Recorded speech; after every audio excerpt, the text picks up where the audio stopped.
सहना भवतु सहनौ भुनक्तु सह वीर्यं करवावहै तेजस्विनावधीतमस्तु मा विद्विषावहै। ओम शांति शांति शांति।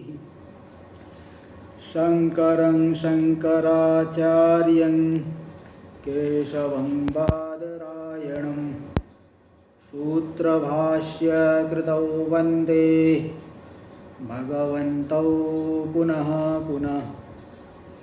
ईश्वरो गुरुरात्मेति मूर्तिभेदविभागिने व्योमवद्व्याप्तदेहाय दक्षिणामूर्तये नमः। ओम शांति शांति शांति।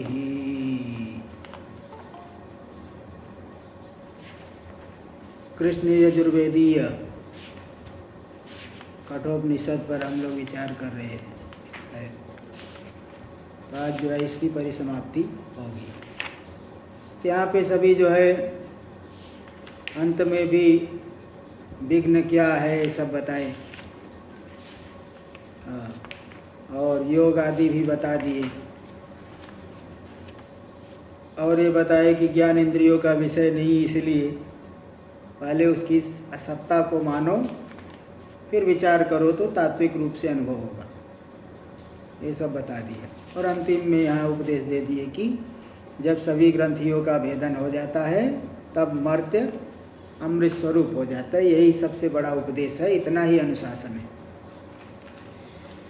यहाँ तक हुआ, 15 पूरा हो गया था। 16वां देखिए टीका में। प्रकरण विच्छेदेन उत्तरस्य संबंधम दर्शयति। प्रकरण का विच्छेद करके, अब तक तो ज्ञान का प्रकरण था, ये 16वें मंत्र में उस गति बता रहे हैं। तो गति तो ज्ञान का फल नहीं है, गति तो कर्मों का अथवा उपासना का फल होता है। इसलिए थोड़ा प्रकरण का विच्छेद करके केवल एक ही मंत्र के लिए ये बताएंगे। उत्तर का संबंध दिखा रहे निरस्ता शेष।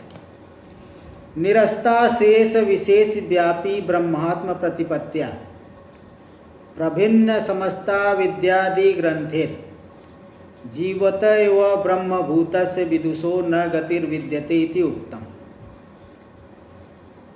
जिसके जो है निरस्ता शेष विशेष व्यापी ब्रह्मात्म प्रतिपत्त्या, जिसमें कोई भी विशेषता नहीं है। निरस्ता अशेष विशेषा यस्मात्, जिस ब्रह्म में कोई भी विशेष नहीं है, कोई भी सांसारिक धर्म नहीं है, सभी सांसारिक धर्मों से जो रहित है, निर्विशेष तत्व है, सबका स्वरूप है। इसलिए सांसारिक धर्मों से रहित होने की वजह से स्थूल दृष्टि से हम लोग नहीं जान पाते। हमारा ही स्वरूप है लेकिन हम नहीं जान पाते। जैसे जो है कि कोई व्यक्ति होते हैं कि उनके घर में घर के पूर्वज लोग जमीन के नीचे संपत्ति गाड़ के रखे हैं, लेकिन उनको नहीं पता है।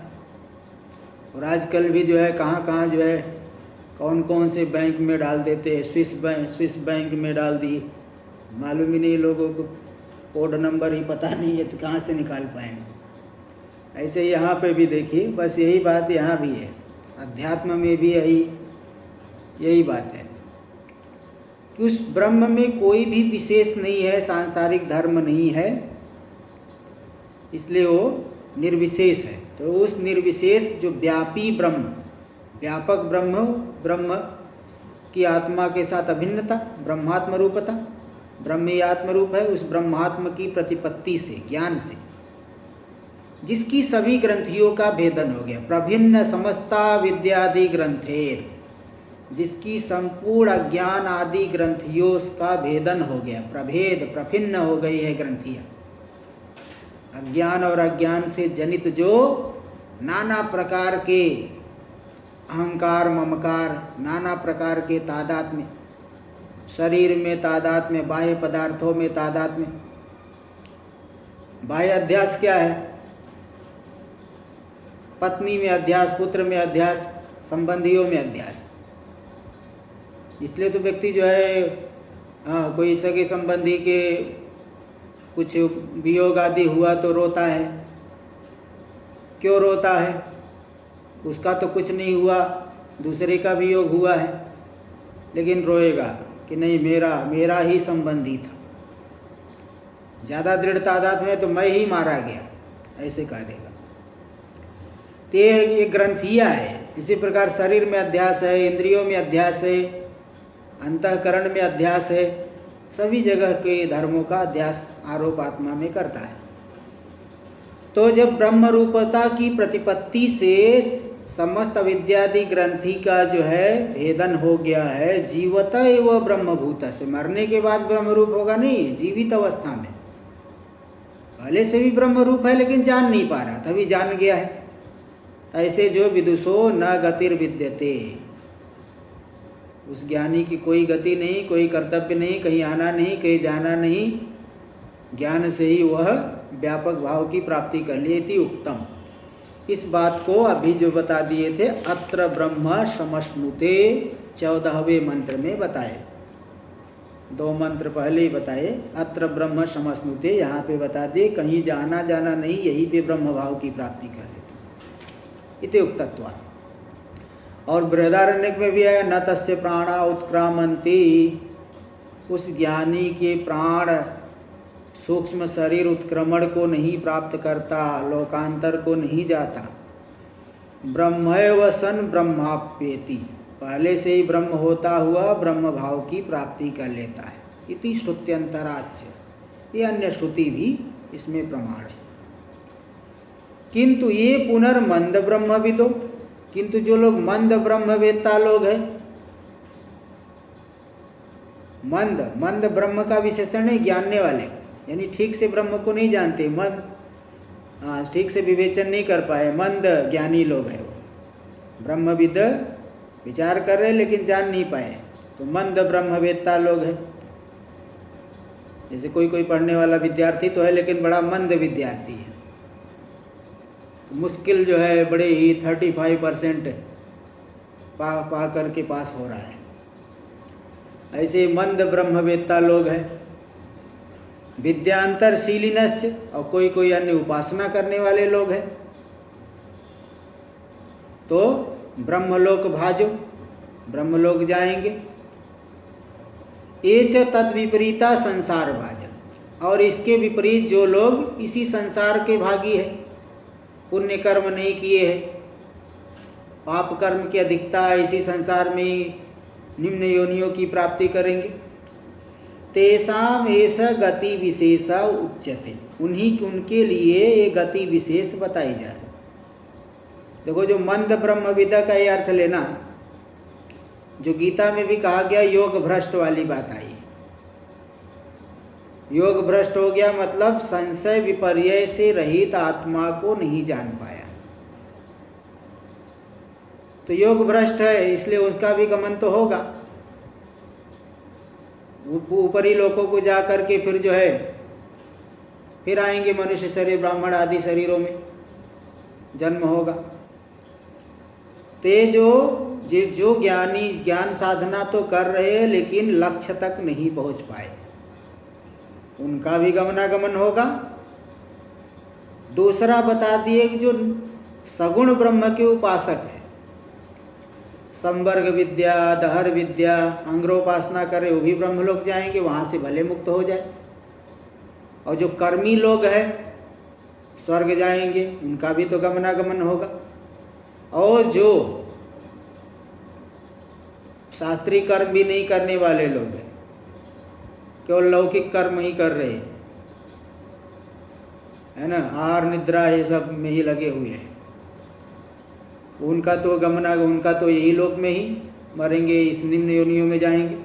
तीन सभी का गमनागमन होता है। तेषाम एष गति विशेष उच्यते, तो गति विशेष बताई जा रही। बोले गति विशेष बता तो रहे हो लेकिन ठीक जगह पे नहीं बता रहे भाई। ब्रह्म ज्ञान की चर्चा चल रही, इसमें बीच में गमनागमन क्या, क्यों जो है आप कथन कर रहे हो? तो बोले नहीं, ये ब्रह्म विद्या की स्तुति के लिए ही ये गति विशेष बताई जा रही कि ब्रह्म ज्ञान के द्वारा कहीं आना जाना नहीं पड़ता, लेकिन जो ब्रह्म ज्ञान की नहीं प्राप्त कर पाए हैं उसको आना जाना पड़ेगा, आवागमन से मुक्त नहीं हो सकता। इसीलिए देखिए, प्रकृत उत्कृष्ट ब्रह्म विद्या फलस्तुतये, जो प्रकृत जिसका प्रकरण चल रहा है, उत्कृष्ट जो ब्रह्म विद्या है, उस ब्रह्म विद्या के फल मुक्ति की स्तुति के लिए अन्य लोगों के लिए गति विशेष बताई जा रही कि अन्य लोगों को तो आवागमन से मुक्ति नहीं मिलेगी, और ब्रह्म ज्ञानी जो है मुक्त हो गया, कहीं गमनागमन नहीं, व्यापक हो गया, सबकी आत्मा अपने आप को देखेगा, ज्ञानी सर्वत्र अपनी व्याप्ति देखेगा। और दूसरी बात ये भी है कि नचिकेता ने जो दूसरा प्रश्न पूछा था अग्नि विद्या के विषय में, सभी लोग तो ब्रह्म ज्ञान की साधना में नहीं लगते, कि कोई कोई जो है स्वर्ग को ही बड़ा मानते हैं, उन लोगों के लिए अग्नि विद्या पूछी थी। तो अग्नि विद्या का भी फल जो है किस क्रम से जा करके कैसे जाएगा, कैसे उत्क्रमण होगा, ये बताना जरूरी है। किंच अग्नि विद्या अन्यद अग्नि विद्या पृष्ठा प्रत्युक्ता च, इसके अतिरिक्त अन्य बात ये भी है कि अग्नि विद्या पूछी गई है और उसका यमराज जी ने उत्तर भी दिया है। तस्याश्च फल प्राप्ति प्रकारो वक्तव्य, उस अग्नि विद्या की फल प्राप्ति का प्रकार जो है कहना चाहिए। इसलिए इति मंत्रारंभ, इसलिए उस फल प्राप्ति के प्रकार को बताने के लिए मंत्र का 16वें मंत्र का आरंभ कर रहे, तत्र उस विषय में जो है आरंभ कर रहे 16वां मंत्र। शतं चैकाच हृदयस्य नाड्यस् तासां मूर्धानमभिनिश्रितैका तयोर्ध्वमायनमृतत्वमेति विश्वंगन्या उत्क्रमणे भवन्ति। शतं चैकाच हृदयस्य नाड्यः, हृदय में पहले 101 नाड़ियाँ निकली हुई है। शतं च एकाच, 100 और 1, 101, तो 101 हृदय की नाड़ियाँ है।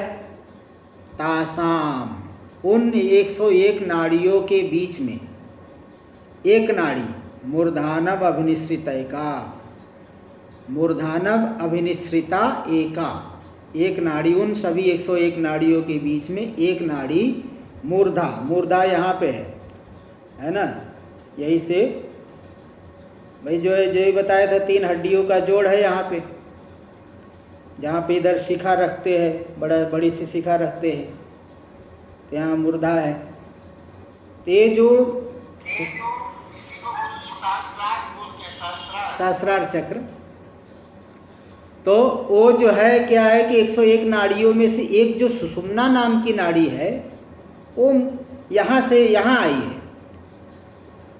तो योगी लोग इसी सुषुम्ना नाड़ी के माध्यम से वो छोड़ेंगे शरीर, तो ब्रह्मलोक, इस नाड़ी का सीधा ब्रह्मलोक के साथ संबंध है। इसलिए सुषुम्ना नाड़ी के माध्यम से वो ब्रह्मलोक जाते हैं। तो यही बात उसी सुषुम्ना नाड़ी को बता रहे हैं कि 101 नाड़ियों के बीच में एक नाड़ी है सुषुम्ना नाम की नाड़ी, जो कि मूर्धानव अभिनिश्रित का, मूर्धानम अभिनिश्रिता, मूर्धा में निकली हुई है, यहाँ पे आई हुई है, इसी के इसका सीधे ब्रह्मलोक के साथ संबंध है। तयोर्ध्वम आयन, तया ऊर्ध्वम आयन, तया नाड्या, उस नाड़ी के द्वारा ऊपर जाता हुआ अमृतत्वमेति, अमृतत्व भाव की मतलब सापेक्ष अमृतत्व, निरपेक्ष अमृतत्व तो ज्ञान से मिलेगा, अपेक्षा को लेकर के अमृतत्व है ना, दीर्घ काल तक, मतलब वो तो चलिए ठीक है, दीर्घ काल तक वहाँ ब्रह्मलोक में रहेगा, ब्रह्मा जी से ज्ञान प्राप्त करके फिर मुक्त होंगे। ते मूर्धा में निकली हुई है नाड़ी, तो वहाँ से सापेक्ष अमृतत्व की प्राप्ति करेंगे, वो तो ब्रह्मलोक गया। और विश्वंग अन्या उत्क्रमणे भवंती, और अन्य मार्गों से कोई चक्षु से प्राण निकल गया, मुंह से प्राण निकल गया, शरीर के नीचे के द्वारों से अगर प्राण निकला, तो अलग अलग प्रकार की ये उत्क्रम विश्वंग यानी नाना गति होती है। कोई स्वर्ग जाएगा, कोई जो है गंधर्व लोक जाएगा, कोई नरक में भी जाएगा, है ना, कोई कीट पतंग आदि योनियों की प्राप्ति करेगा। तो अन्य जो है अन्य नाड़ियाँ विश्वंग नाना गति वाली होती है उत्क्रमण में निमित्त बनकर के, यानी संसार की प्राप्ति के लिए अन्य नाड़ियाँ होती है। और मूर्धा नाम की नाड़ी सापेक्ष अमृतत्व की प्राप्ति करा करके वहाँ ब्रह्मलोक जा करके वहाँ से मुक्त हो जाएगा ब्रह्मा जी से ज्ञान प्राप्त करके। तो इस तरह से ये नाना प्रकार की जो है दो प्रकार देखो बता दिए कि एक अन्य नाड़ियों के द्वारा और मूर्धा नाड़ी के सुषुम्ना नाड़ी के द्वारा। भाष्य में देख लीजिए, शतम च यानी शत संख्या का एकाच, 100 संख्या वाली और 101 हो गई। एक कौन है? एकाच सुषुम्ना नाम की एक नाड़ी है। पुरुषस्य हृदयाद विनिश्रिता, पुरुष के हृदय से 101 नाड़ियाँ निकली हुई है कुल मिला के, नाड्य शिरा नाड़ियाँ। तासाम मध्य, उनके बीच में एक नाड़ी जो है वही जो सुषुम्ना बताए, मूर्धानम भित्वा अवनिश्रिता, मूर्धा का भेदन करके निकली हुई है, सीधे ब्रह्मलोक के साथ उसका संबंध है। निर्गता सुषुम्ना नाम तया अंतकाले, उस नाड़ी के द्वारा जब अंतकाल में हृदय आत्मानम वशीकृत्य योजयेत, हृदय में अपने अंतःकरण को अधीन करके लगा दे उसी नाड़ी में, तो उस नाड़ी के माध्यम से ऊपर जाएगा। तो तया नाड्या ऊर्ध्वम यानी ऊपरी आयन गच्छन, उस नाड़ी के द्वारा ऊपर जाता हुआ आदित्य द्वारेण अमृतत्व, आदित्य रश्मियों के द्वारा, आदित्य की रश्मियों के माध्यम से हो जाएगा। तो अमृतत्व मतलब अमरण धर्मत्वम आपेक्षिकम, आपेक्षिक अमरण धर्मता को प्राप्त करेंगे। निरपेक्ष ब्रह्म भाव तो यही ज्ञान से ही हो जाएगा, लेकिन आपेक्षिक अमरण धर्मता को प्राप्त करेंगे।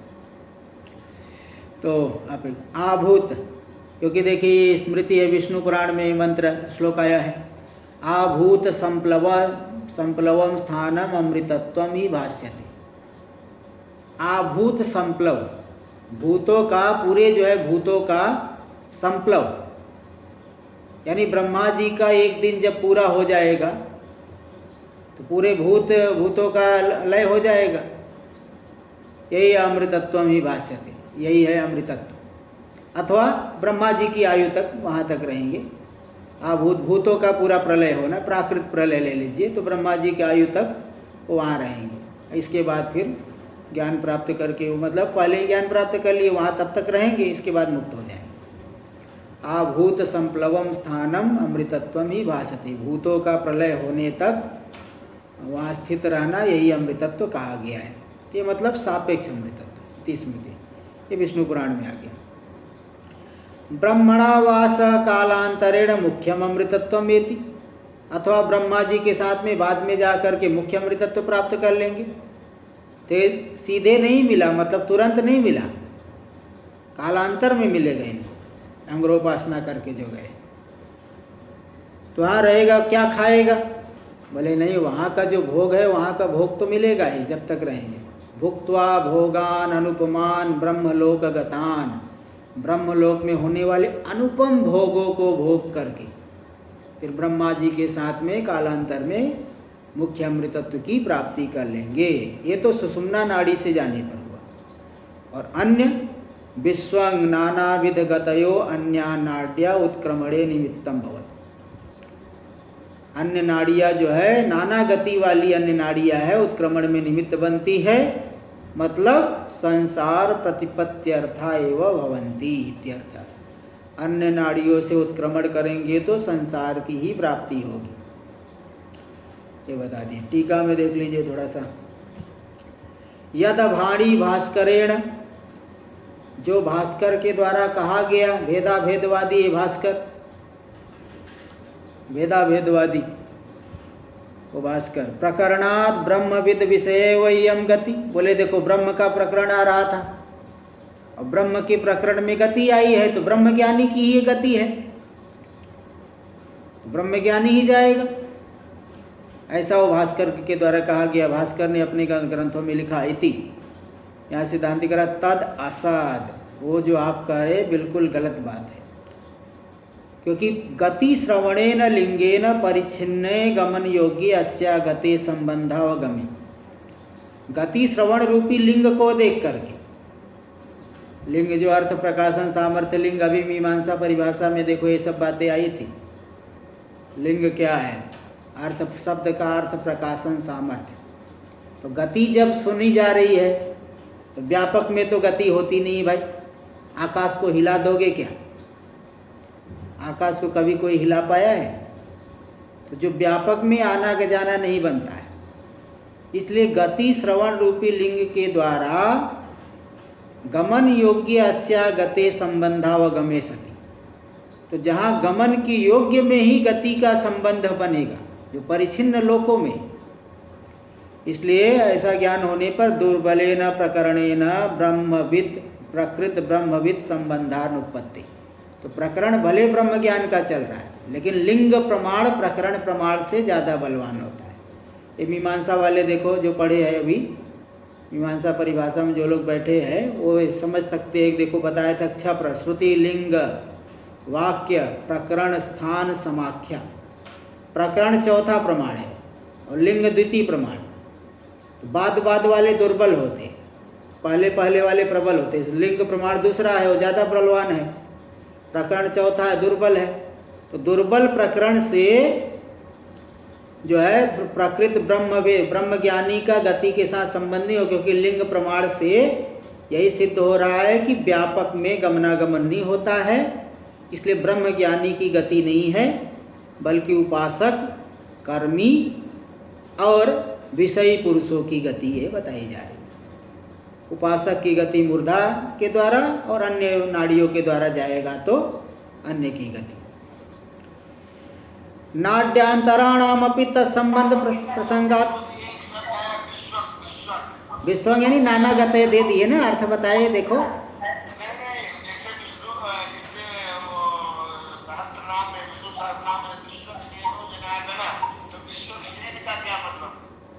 विश्वक्सेन यानी नाना प्रकार की, उनकी सेना में हर प्रकार के लोग हैं ना। जैसे शिव जी की सेना भूत पिशाच क्या क्या है, ऐसे उनकी भी सेना में नाना प्रकार के हैं। तो विश्वंच सेना यस्य, नाना प्रकार की सेना वाले हैं वहाँ। तो सेना विश्वक सेना विश्वंच सेना यस्य, इस तरह से वहाँ विग्रह कर देंगे। नाना प्रकार की सेना वाले विश्वक्सेन हो गए। यहाँ विश्व यानी विश्व का अर्थ दे दिए, नाना विधगत है। यहाँ भी देखो नाना नाना विश्व यानी नाना टेढ़ा मेढ़ा। जैसे देखो तिर्यक क्यों नहीं है, विश्व गति वाले होते, मतलब नाना प्रकार की गति, टेढ़ा मेढ़ा कैसे चलेंगे। इसी प्रकार ये विश्व मतलब नाना गति वाली अन्य नाड़ियाँ होती। देखो अगर ज्ञानी का संबंध लोगे तो ज्ञानी तो व्यापक है, मूर्धा के साथ क्या, उसका तो सभी नाड़ियों के साथ संबंध है। तब तो किसी भी नाड़ी से जाए ब्रह्मलोक जाएगा अथवा मुख्य अमृतत्व प्राप्त करेगा किसी भी नाड़ी से। इसलिए कह रहे नाड्यंतराणाम अपि तत्संबंध प्रसंगात। अगर ब्रह्मज्ञानी की गति मानोगे तो ब्रह्मज्ञानी का सभी के साथ संबंध है, अन्य नाड़ियों से भी उसका संबंध होने की आपत्ति आएगी। इसलिए श्रुति विरुद्धत्व प्रसंगाच्य, श्रुति के साथ विरोध भी होगा, क्योंकि श्रुति कह रहे न तस्य प्राणा उत्क्रामंती, 5 नंबर टिप्पणी में दे दी।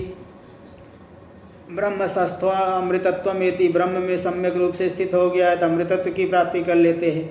और आप यहाँ गमनागमन बता रहे हो, उत्क्रमण बता रहे हो। श्रुति कह रहे उसका उत्क्रमण नहीं होता, आप यहाँ उत्क्रमण बता रहे, तो श्रुति के साथ विरोध होगा। इसलिए ये नहीं, ये गलत बात है। विस्तरश्च प्रकटार्थे द्रष्टव्य, विस्तार से देखना हो तो प्रकटार्थ नाम का एक ग्रंथ है, वो ब्रह्म सूत्र के ऊपर ही है, तो वो उस ग्रंथ में देख लेना। चलिए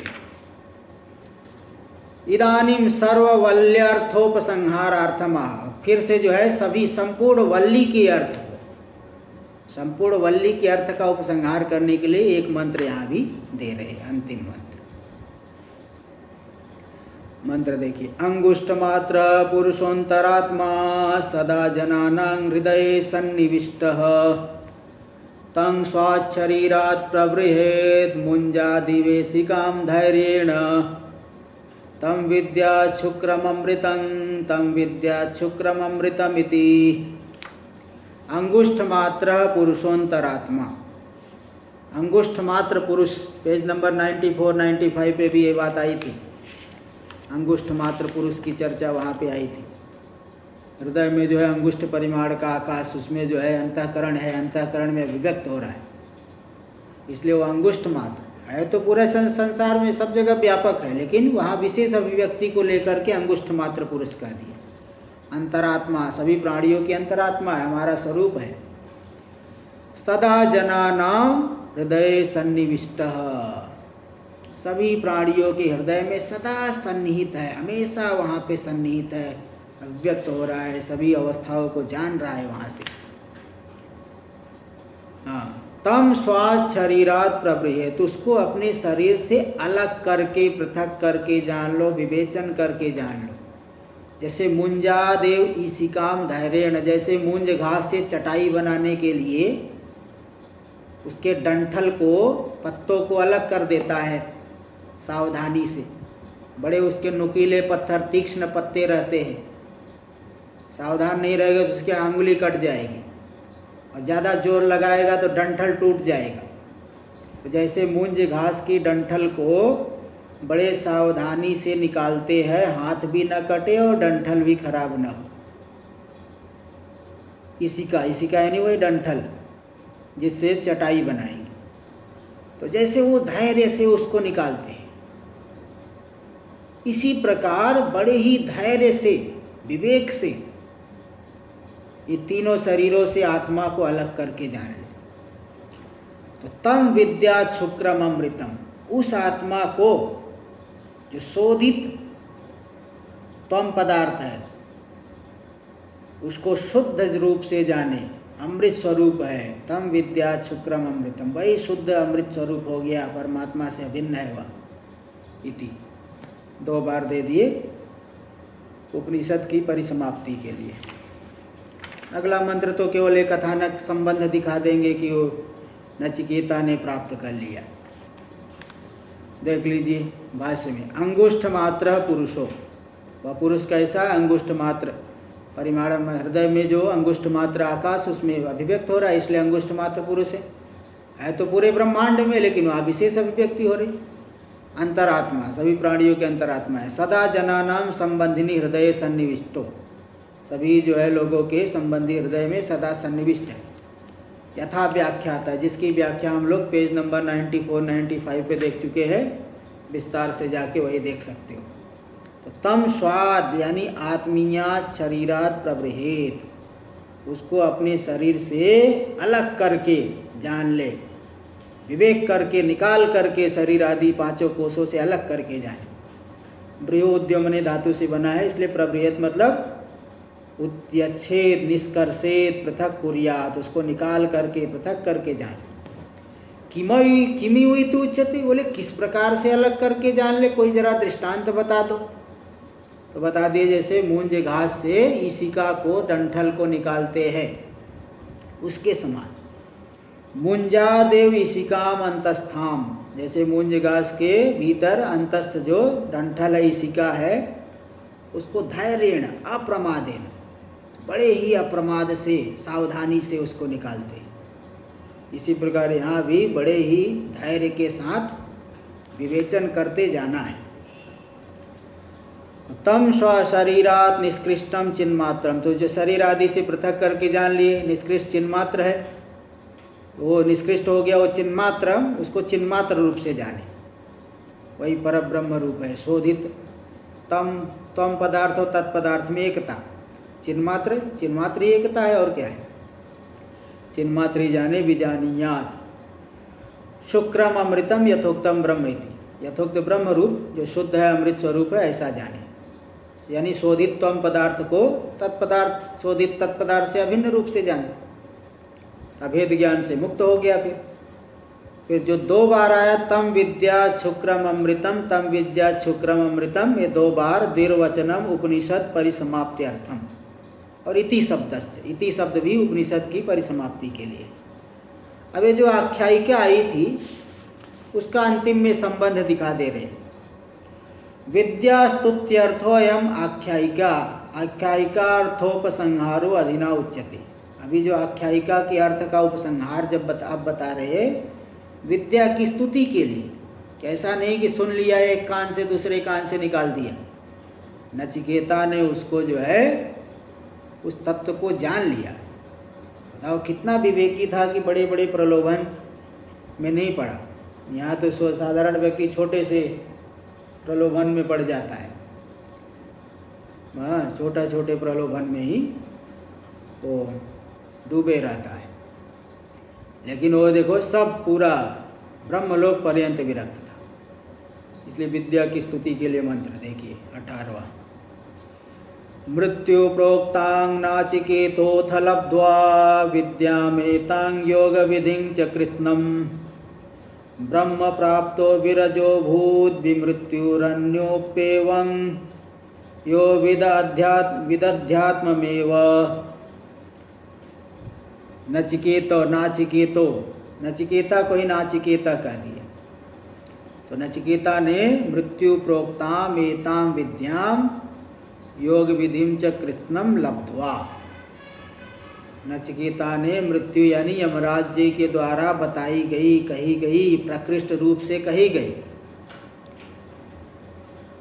उस योग विद्या को, ब्रह्म विद्या को, एताम इस ब्रह्म विद्या को, और योग विधिम, योग विधि यानी विद्या की प्राप्ति के साधन। देखो यहाँ पे कितनी बातें, तत्पदार्थ का शोधन, तम पदार्थ का शोधन, आत्मा सूक्ष्म है, इंद्रिय आदि की परंपरा से इंद्रियेभ्य परा ही अर्था अर्थेभ्यश्च परम मन, रथ रूपक की कल्पना के द्वारा भी बता दिए। योग भी अभी कुछ दिन, अभी 2 दिन पहले बताए थे वो योग, और बहुत विस्तार से जो है देखो बताया, बहुत सुंदर निरूपण हुआ। तो योग विधि यानी विद्या प्राप्ति के साधन, संपूर्ण प्राप्ति के साधनों को भी जान करके ब्रह्म प्राप्तो विरजो अभूत, ब्रह्म की प्राप्ति कर लिया, प्राप्ति करके विरज हो गया, धर्म रूपी रज से रहित हो गया, है ना। विद्या छिद्यंते क्षीयंते चास्य कर्माणि, सभी कर्म उसके छीड़ हो गए ज्ञान प्राप्त कर। तो विमृत्यु, इसलिए मृत्यु से रहित हो गया। तो केवल नचिकेता नहीं प्राप्त किया है और हम लोग विचार करेंगे तो नहीं प्राप्त होगा? बोले नहीं, अन्योपि एवं यो विद, अन्य कोई भी जो विचार करके इस प्रकार से जो जान लेगा, अध्यात्म में वह यो विद, जो भी अध्यात्म को यानी हमारे स्वरूप, अपने स्वरूप को जान लेगा, वह भी विमृत्युर्भवति, मृत्यु से रहित हो जाएगा। इसलिए सभी के लिए नियम तो सभी के लिए वही है, इसलिए कोई ऐसी बात नहीं, सबके लिए बराबर। भाष्य में देखिए, मृत्यु प्रोक्ताम यथोक्ताम एताम ब्रह्म विद्याम, मृत्यु के द्वारा कही गई इस ब्रह्म विद्या को, और योग विधिम जो ज्ञान की प्राप्ति के साधन, जो कृष्णम समस्तम सोपकरणम उपकरण के सहित, सफलम फल के भी सहित बताए गए सभी ब्रह्म विद्या को इत्येतत्। नाचिकेतो, नचिकेता ने प्राप्त करके, कैसे क्यों प्राप्त किया नचिकेता को बता दिए यमराज, हमको भी आके बताए। बोले नहीं, वहाँ वर प्रदानात् मृत्योर लब्ध्वा प्राप्य, वर प्रदान रूपी निमित्त से मृत्यु से यमराज जी से प्राप्त करके। किम, फिर क्या हो गया? प्राप्त कर लिए तो क्या हो गया? बोले ब्रह्म प्राप्तो भूत, ब्रह्म की प्राप्ति, ब्रह्म का अनुभव कर लिया, उस विद्या की प्राप्ति कर, यानी मुक्तो अभवद इत्यर्थ। ब्रह्म की प्राप्ति और मुक्ति कोई दो अलग अलग चीज नहीं है, ब्रह्म की प्राप्ति ही मुक्ति, इसलिए ब्रह्म प्राप्तो अभूत मतलब मुक्तो अभवद इत्यर्थ। बोले कैसे, कथम, कैसे वो मुक्त हो गया? बोले विद्या प्राप्त्या विरजो, विद्या की प्राप्ति से कर्म से रहित हो गया। क्षीयन्ते चास्य कर्माणि, विगत धर्माधर्मो, धर्माधर्म से रहित होकर के विमृत्युर यानी विगत कामा विद्यस्य, कामनाएं और अविद्या ही मृत्यु है। अविद्या के नाश से सभी कामनाओं का विनाश हो गया। तो अविद्याश्च सन पूर्वम इत्यर्थ, पहले ही मरने से पहले, ऐसा नहीं शरीर छूटने के बाद फिर जाएंगे, पहले ही जो है जान करके वो मुक्त हो गया। तो नचिकेता ने जाना हम लोगों को क्या मिलेगा, बोले न केवलम नाचिकेता एव, केवल नचिकेता नहीं अन्योपि नाचिकेतवद, अन्य कोई भी नचिकेता के समान होगा जिसने आत्मा का वर्ण किया, मुझे आत्मा ही चाहिए, पुत्रेषणा वित्तेषणा लोकेषणा सभी से ऊपर उठ गया है। अध्यात्मम एवं निरुपचरितम प्रत्यक्ष स्वरूपम प्राप्य, निरुपचरित उपचार से रहित कोई भी जो है गौण प्रयोग से रहित जो हमारा वास्तविक स्वरूप है, मुख्य जो आत्मा, प्रत्यक्ष स्वरूपम प्राप्य तत्वम एवं, तत्व को प्राप्त करके और भी कोई भी हो मुक्त हो जाएगी, अभिप्राय। नान्यद रूपम अप्रत्यक रूपम, अप्रत्यक रूप को प्राप्त करके मुक्त नहीं होगा, बल्कि प्रत्यक रूप को ही प्राप्त करके जो प्रत्येक सर्वांतर हमारा वास्तविक स्वरूप है उसको जान करके ही मुक्त होगा। तदेवं अध्यात्मम एवं उक्तम प्रकारेण यो वेद, इस तरह से अध्यात्म को प्रत्येक स्वरूप को उक्त प्रकार से जो जानता है यानी विजानाति एवं विद, तो कोई भी हो सोपि विरज, वह भी कर्म से रहित हो करके विरजा सन ब्रह्म प्राप्त्या विमृत्युर्भवत्, वह भी मृत्यु से रहित हो जाएगा। इति वाक्य शेष, ये वाक्य शेष विमृत्युर्भवत्, ये भी जोड़ करके अर्थ आ गया।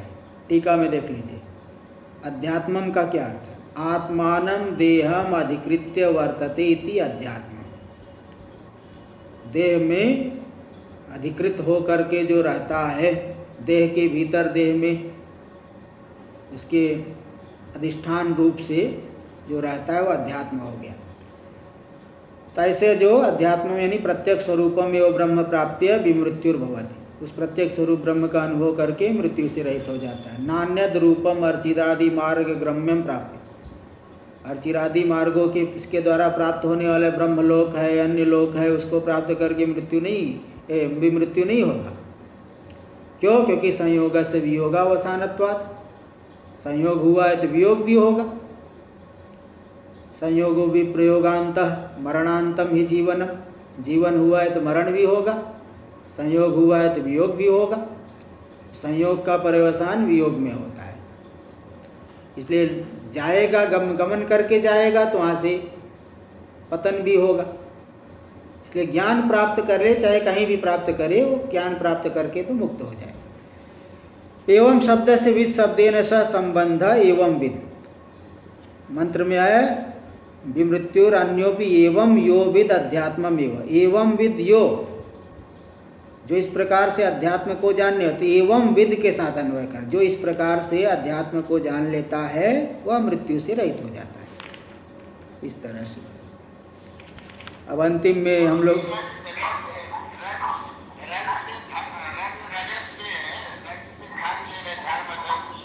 क्या लेंगे? रज अरे तो रजवानी मल, मल धर्माधर्म ही मल है, इसलिए विरज मतलब मल से रहित हो गया, मतलब धर्माधर्म से रहित हो गया। चलिए शिष्याचार्य, अब अंतिम में शांति पाठ का भी है, इसमें जो है शांति पाठ की व्याख्या दी है भाष्य में। शिष्याचार्यो प्रमाद कृतान्यायेन विद्या ग्रहण प्रतिपादन निमित्त दोष प्रशमनार्था इयं शांति रुच्यते। शिष्य और आचार्य दोनों के में प्रमादकृत अन्यायन, प्रमाद से जो अन्याय हो गया, अन्याय से क्या है कि शिष्य ने जो है विद्या ग्रहण में प्रमाद किया तो दोष आएगा, और आचार्य ने प्रतिपादन करने में जो है ठीक से प्रतिपादन नहीं किया तो दोनों को दोष रहेगा। आचार्य अगर ठीक से प्रतिपादन नहीं करे तो उनको भी दोष लगेगा, शिष्य ने ठीक से सही रीति से ग्रहण नहीं किया तो भी जो है दोष लगेगा। इसलिए प्रमाद कृत अन्यायन विद्या ग्रहण प्रतिपादन निमित्त दोष प्रशमनार्था, विद्या ग्रहण ये शिष्य के द्वारा और विद्या का प्रतिपादन है आचार्य के द्वारा, तो प्रमादकृत अन्याय से विद्या का ग्रहण और अन्याय से प्रतिपादन, इस निमित्तक दोष जो हुआ दोनों को, उसके प्रशमन के लिए यम शांति। इसलिए प्रतिदिन हम लोग पाठ करते, जो कुछ थोड़ा बहुत दोष हुआ है तो विनष्ट हो जाए, ये शांति पाठ। ओम सहनाववतु सहनौ भुनक्तु सह वीर्यं करवावहै तेजस्विनावधीतमस्तु मा विद्विषावहै। ओम शांति शांति शांति। ओम सहनाववतु, ओम परमात्मा के लिए, नहीं होगा तो ओम समझ लीजिए, शांति क्योंकि पहले ओम रहता है। सहनाववतु, वह परमात्मा हम दोनों को, आचार्य और शिष्य को एक साथ में विद्या के स्वरूप का प्रकाशन करके रक्षा करे। सहनव भुनक्तु, और विद्या के फल मुक्ति का प्रकाशन करके एक साथ में भोजन कराए। भुजो अनवने, अवन रक्षण से भिन्न, क्या मतलब फल प्रकाशन करके इसका जो है भोग कराए, रक्षा करे। मुख्य रक्षा तो यही होगी। सवीर्यम करवाव है, वीर यानी सामर्थ्य को एक साथ में हम दोनों को दे। तेजस्विनाव अधीतमस्तु, हम दोनों का जो अधीत है, अध्ययन किया हुआ, अत्यंत तेजस्वी हो। और माँ विद्विषाव है, हम दोनों परस्पर एक दूसरे से विद्वेष न करें। ओम शांति शांति शांति, 3 प्रकार के तापों की शांति। भाष्य में देख लीजिए, अर्थ दे रहे। सह नव यानी आवाम, अवतु यानी पालयतु, वह परमात्मा हम दोनों के साथ में पालन करे। कैसे? विद्या स्वरूप प्रकाशनेन, विद्या के स्वरूप का प्रकाशन करे। कौन पालन करेगा? कह स एव परमेश्वर, वही परमेश्वर। कौन सा परमेश्वर? उपनिषद प्रकाशिता, जो उपनिषद के द्वारा प्रकाशित हुआ है, जिसका उपनिषद में चर्चा चली, जिसकी चर्चा चली। किंच सहनव भुनक्तु, साथ में पालन करे। भुनक्तु यानी पालयतु, तत्फल प्रकाशनेन नव, हम दोनों को उसके विद्या के फल मुक्ति का प्रकाशन करके साथ में पालन करे। सहैव आवाम विद्याकृतम वीर्यम सामर्थ्यम करवावहै निष्पादयावहै, एक साथ में ही विद्या के द्वारा जो उत्पन्न वीर्य है, सामर्थ्य, एक साथ में निष्पादन कराए। सामर्थ्य का अर्थ 4 ले लेना। ओंकारेश्वर में पढ़ता था तो एक बहुत बड़े विद्वान थे, वो बताते थे। अधीति, बोध, आचार, प्रचार, ये 4 लेना। अध्ययन करे तो भी हमारे अंदर ठीक से बैठ जाए, और उसका बोध स्पष्ट रूप से बोध हो। तीसरा, उसको आचार में हमारे आए, ठीक ढंग से हम आचरण में ला दें, और बाद में शिष्य लोग भी हमसे वो लाभ प्राप्त करे, प्रचार भी हो। अदिति, बोध, आचार, प्रचार, ये सामर्थ्य एक साथ में ही वह परमात्मा हम दोनों को प्रदान करे।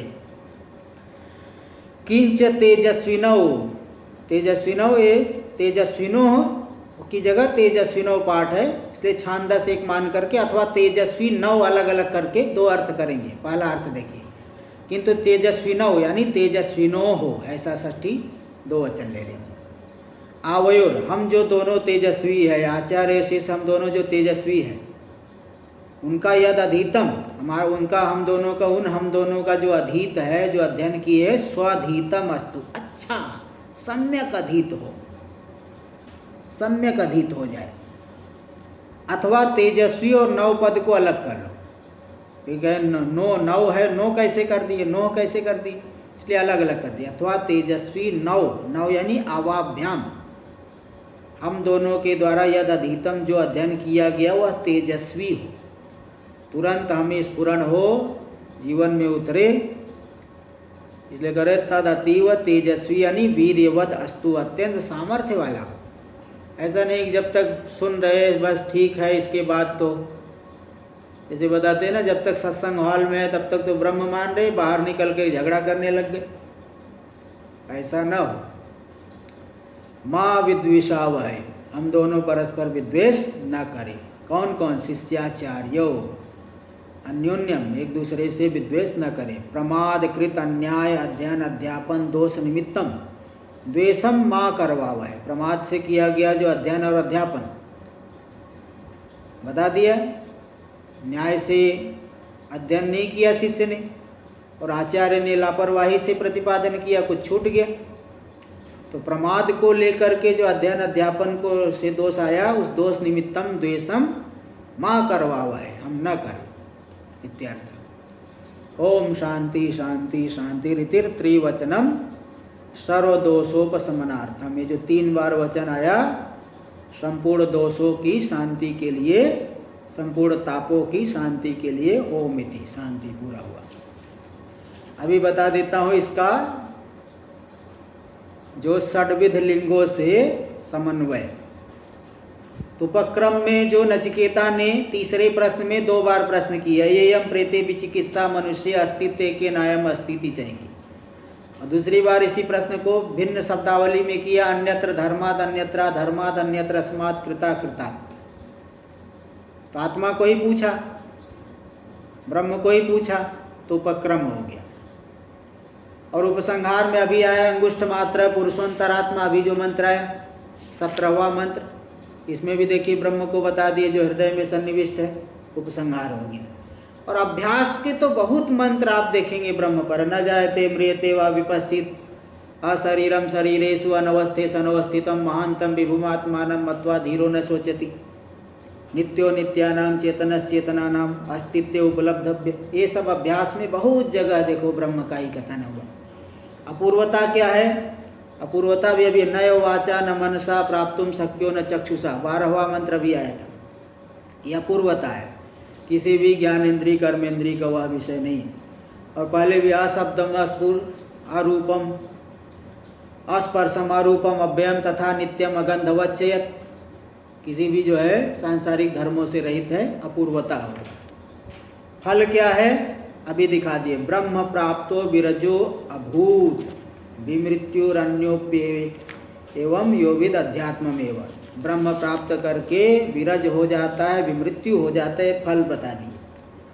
अर्थवाद ज्ञान की स्तुति के लिए अभी अर्थवाद देखिए, शतम चैका चाया और यस्य ब्रह्म च छत्रम च उभे भवतोदन मृत्युर्यस्य उपसेचनम। ब्राह्मण क्षत्रिय से उपलक्षित पूरा जगत जिसके लिए भोजन है, ऐसा हो ब्रह्म, उसकी स्तुति के लिए। और एक अज्ञानी की निंदा की, मृत्यु स मृत्यु मापनोति यह नान्यो पश्यति, अज्ञान की निंदा करके ज्ञान की स्तुति, ये सब अर्थवाद हो गए। और उपपत्ति दिए है, उपपत्ति भी बहुत से अग्निर्यथय को भुवनम प्रविष्टो रूपम रूपम प्रतिरूपो बभूव एकस्तथा सर्वभूतांतरात्मा रूपम रूपम प्रतिरूपो बहिश्च। जैसे अग्नि नाना प्रकार की लकड़ियों में उस आकार वाली दिखती है, ऐसे एक ही परमात्मा सभी शरीरों में जाकर के नाना रूपों में दिख रहा है। देखो कितनी सुंदर युक्ति, वायु का दृष्टांत दिए, फिर सूर्य का दृष्टांत दिए, ये सब उपपत्ति है। इसी प्रकार और दे ये न रूपम रसम गंधम शब्दांश स्पर्शांश मैथुनान एते नैव विजानाति किमत्र परिशिष्यते, ये उपपत्ति हो गई। इस तरह से षड्विध लिंगों से अद्वितीय ब्रह्म में ही इस कठोपनिषद का पर्यवसान होता है। इति काठकोपनिषदे निषदि द्वितीयाध्याय तृतीया वल्ली समाप्ता। इति काठकोपनिषदे द्वितीयोध्याय समाप्तः। इति काठकोपनिषद भाष्य द्वितीयाने। इति श्रीमद् परमहंस परिव्राजकाचार्य गोविंद भगवत पूज्यपाद शिष्य श्रीमद् आचार्य श्री शंकर भगवतः कृतौ काठकोपनिषद भाष्य द्वितीयोध्याय समाप्तः। इति श्रीमद् परमहंस परिव्राजकाचार्य श्रीमद् शुद्धानंद पूज्यपाद शिष्यानंद ज्ञान विरचिते काठकोपनिषद भाष्य व्याख्याने द्वितीयाध्याय समाप्तः। ये पूरा हुआ। अभी हम लोग द्वितीया से प्रश्नोपनिषद का विचार करेंगे।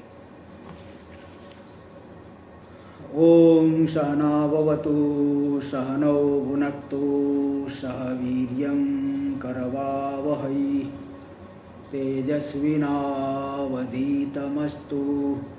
मा विद्विषावहै। ओम शांति शांति शांति।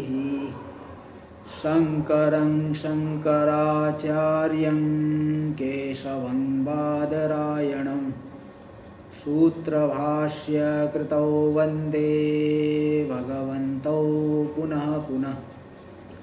ईश्वरो गुरुरात्मेति मूर्तिभेदविभागिने व्योमवद्व्याप्तदेहाय दक्षिणामूर्तये नमः।